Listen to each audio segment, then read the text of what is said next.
it's Jimmy. So today I'm going to be working on my house. I'm going to be cleaning up this room here. And so my goal with this room is to turn it into a boardroom.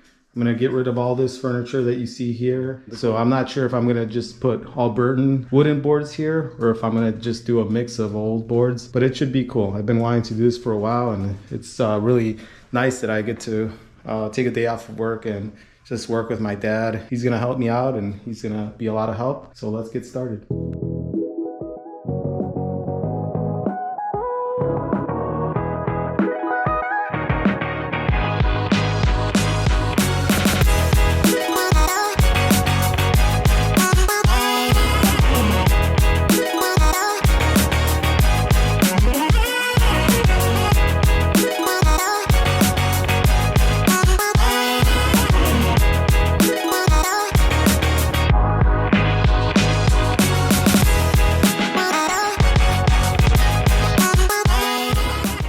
All right, so we just finished emptying the whole room. It looks really good. So I moved a lot of the stuff into the room right next door. Man, sometimes you don't realize how much stuff you have until you have to move it. The two pieces of furniture that I had here against the wall, I'm gonna be selling those. So before we moved them, I just kind of put them together, took pictures, and I'll just post those for sale. I really like them, but they just take up too much room, and I just wanna have my house as empty as possible. But let me show you the room. It's nice and empty. And I really love this wall. I feel like the boards are gonna look really good. But the main thing is I do want it painted white. So with a bright white color, it's gonna look good. And the boards on that wall, it's just gonna look really nice. We're gonna get to painting. We're gonna start cleaning the walls. We're gonna mask some stuff up, and then we're gonna start primering.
This is just a room that my dogs and I hang out in, and we watch TV here and just hang out. You know, my plan with this room is just to mount the boards here on this wall, and I was trying to figure out what would be the best way to go about this. My first idea was to mount the boards with these corks. I've done this before where I've hung boards just using 2 corks and 2 screws, and I just went on Facebook Marketplace and just found a bunch of these corks for $5. And so that was gonna be my solution. I did have to buy certain things like these drywall anchors because I was not gonna be able to hit studs all the time. So I bought that, and I did have these brackets here that a friend had sent me when he sold me a few boards. These are nice because if I mount something like this on the wall, then I can always switch out boards. The only problem is that I only have 5 of them. I want to get at least 11 boards on this wall. You know, I thought about it and I said, you know what, I've committed to buying these old snowboards. I've spent the money, and so I said, you know what, I'm going to do it right. I decided to go ahead and buy these Burton mounts. I can easily mount a snowboard super cheap compared to buying something like this, but this makes it look really, really clean. So unfortunately, they only had 6 of these, so I need 5 more, but they're gonna order them for me. I really think in my situation, this route is the best way because it's the safest way. If something breaks on the wall, if one of the corks breaks, who knows? You know, if something happens and I drop one of these boards, it's not gonna be a good thing. These boards are expensive. So I think having something at the bottom like this and 3 points of contact is the safest route. I don't have to worry about it if I'm at work, if I go on a trip, if my dogs bump into the boards, those kind of things. So this is the cleanest way and the safest way. When I get the rest of these, then we'll go ahead and mount all the boards. Okay, so I got the rest of the mounts that I needed to mount the boards. So I went to the Burton store a couple of days ago and I picked up the mounts that I was missing, and now we are set to get started. So originally I wanted to mount the Burton BB1 on this wall here, but unfortunately I'm not gonna do that anymore because I plan on putting some barn doors here that are gonna slide out this way, and I don't want the door to hit the board. So I'll probably start here and then work myself down mounting the boards. And I'm gonna do this simple. I'm gonna put like a piece of tape towards the bottom where I plan on putting the bottom mount. I'll make that tape go across the wall, and then I'll lay out the boards on the ground and I'll start mounting each board. I'm not gonna get to mount every board that I want, but it's still gonna look good. So let's get started.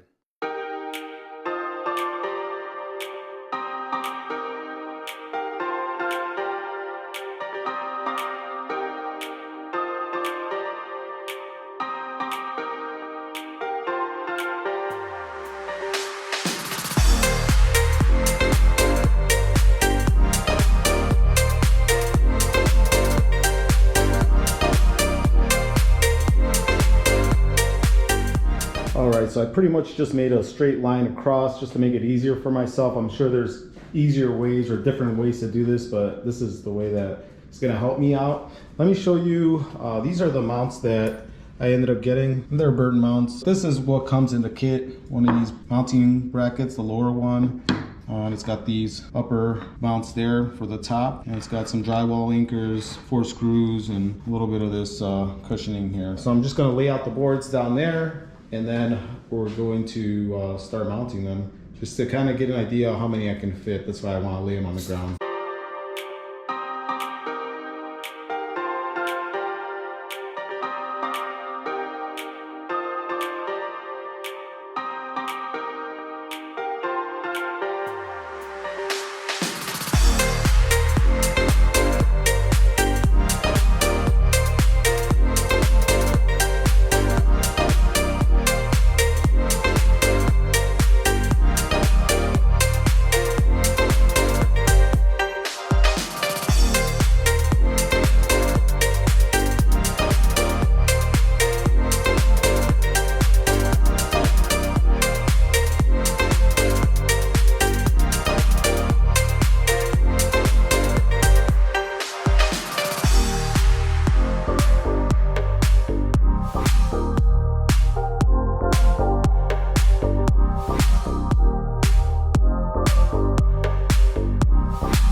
All right, so I'm all done installing the bottom mounts. Let me show you what I have. Installing that tape really helped me out. So I'm glad I did that. It just kind of gave me that opportunity to just concentrate on just the measuring and how I wanted to kind of spread out the boards. If you guys are gonna do something like that, I would highly suggest you guys do that. When I went to put on those mounts, I was able to just use that obviously as my level. So it was really nice. I wanted to put one more board here. I just have to buy one more mount. Laying the boards on the ground really allowed me to see what I was working with. Those boards are just being held at the bottom, but on each side there's gonna be a mount holding the board so it's safe. I'm glad I went this route. It looks very clean, very nice. I did end up breaking, let me show you, one of these drywall anchors. It just cracked really easily. I really didn't do too much. I was kind of bummed about it because I was gonna have to go buy a drywall anchor at Home Depot. But the good thing is on this last one that I installed here, I actually hit a stud, so I didn't need the drywall anchor. I just used the screw and went right in, so it was perfect. This Burton kit, I'm really impressed with it. It's really nice, very cleanly done, and I actually highly recommend it. All right guys, so I just got back from snowboarding, just got changed, and we're gonna finish mounting these boards. So we got the BB1 on the wall, we installed all the brackets, and now what I have to do is I have to install these little top mounts. That way the board doesn't move from side to side.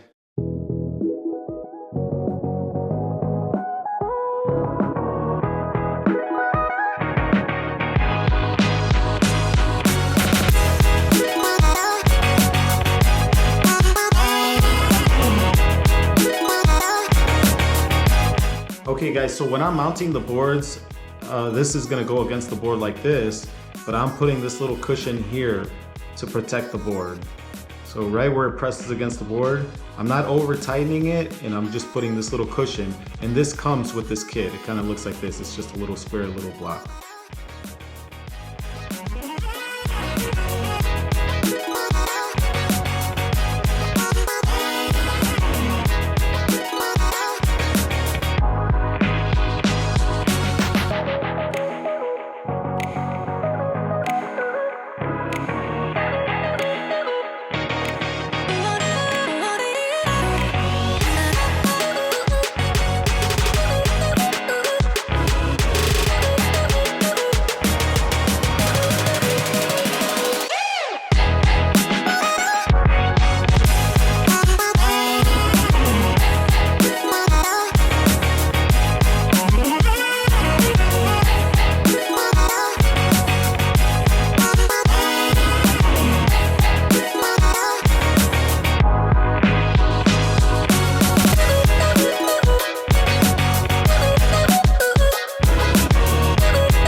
All right, so we are finally done. I'm not gonna lie, guys, I was running out of steam. Every time I work in this room, it's super late at night. Coming from snowboarding and to do this really late at night kind of wore me out. Kind of feel a little dehydrated, but we went through all these Burton mounting kits here, and look how beautiful it came out, guys.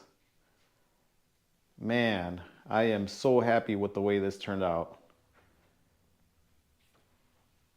And the cool part is that all the top mounts are all pretty much lined up. So using the level really helped me out, and I am really happy. I purposely left a spot here. Remember I said that I was gonna try to fit another board there. I'm really glad that I went with the Burton kit. It looks super clean. And you gotta remember, sometimes these top mounts right here, some of them won't be like perfect. They might kind of be on a little angle sometimes. It can happen. Sometimes the boards may have a little tweak in them. They might be a little warped, or sometimes the wall isn't perfect, but overall it came out really good. Let's start over here. We have the 79 to 80 Burton BB1. We have the 81 back hill right here. We have the 82 back hill right here. We have the 82 backyard right here. We have the 83 Burton back hill right there. We have the 83 Performer Experimental Series right here. We have the 84 Burton back hill right here. We have the 84 Performer right here. We have the 85 back hill right here. The 85 Performer right here, and the 85 Performer Elite. I'm glad that you guys were able to watch this, and I'm glad I was able to record this for you guys. I just think it just looks so neat. But let me know what you guys think in the comments. I hope that you like this video. And if you have any questions about mounting boards or whatever, just let me know in the comments and I can help you out with that. But thank you so much for watching. I'll see you on the next one, guys. Bye-bye.